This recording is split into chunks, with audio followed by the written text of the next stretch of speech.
I would like to utilize my time for citizen communications. Tonight,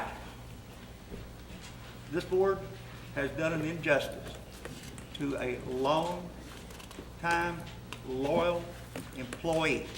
That employee was wrongfully terminated with the presumption that that employee had made a statement that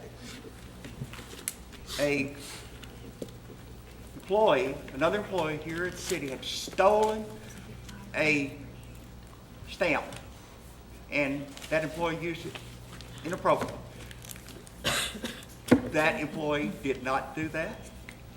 No one on this board, even though that there has been documents presented, says the board used Mr. Jones's letter that states that, as you know, Harold Vogt was recently absent as city manager of Texarkana, Arkansas. During this absence, city clerk Patty Gray Scott told city board members that city manager Bolt had stolen and misused the signature stamp that contains both their signatures. Her allegations included that Mr. Bolt had used the signature stamp inappropriately, both in an unofficial and possibly illegal manner. These allegations were discussed publicly in directors' meeting and social media. There has been nothing that in the minutes or anywhere else that have sustained that statement that Patty Gray made that allegation. Matter of fact, no board member has said or willing to say that Patty Gray made that statement to them.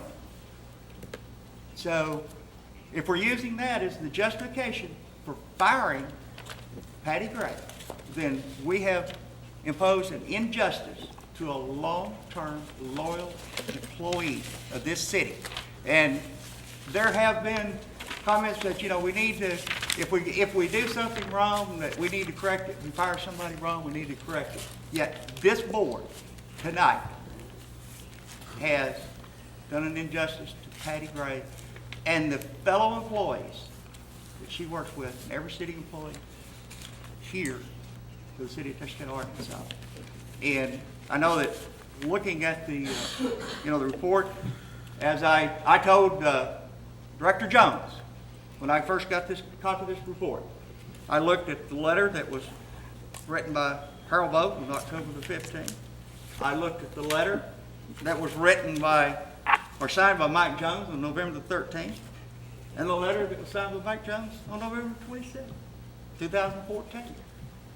And I told him, and he acknowledged to me that he signed the documents that was prepared by someone else.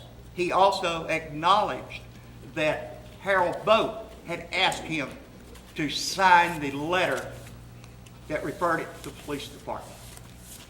So it appears that this was orchestrated to unlawfully terminate an employee. And I know that some say, well, we shouldn't make any comments because we make it in a lawsuit. I welcome lawsuits because I know what I heard, I know what I said, and as I tried to say to get across today before we voted, we're voting that did she make the statement that someone stole her stamp? No one has presented any evidence to that fact. We want to certainly look at and I've seen it, emphasize that, well, she made a mistake on one of the checks that she listed that she actually signed it. And, may have, I don't know. But our city manager made a misquote when he spoke to the police department. He stated that as of October the 7th, that he didn't have the authority to sign checks. That's a misquote because our document that we approved listed him as one of the ones that was. So we need to be careful when we say, well, we'll just take something that somebody misquotes. And so that's going to be justification. We have fired the employee. The board has approved it. I'm sure that there's going to be additional procedures for it, but I think the board has done an injustice to an employee. Mr. Mayor, Yes, I'm not gonna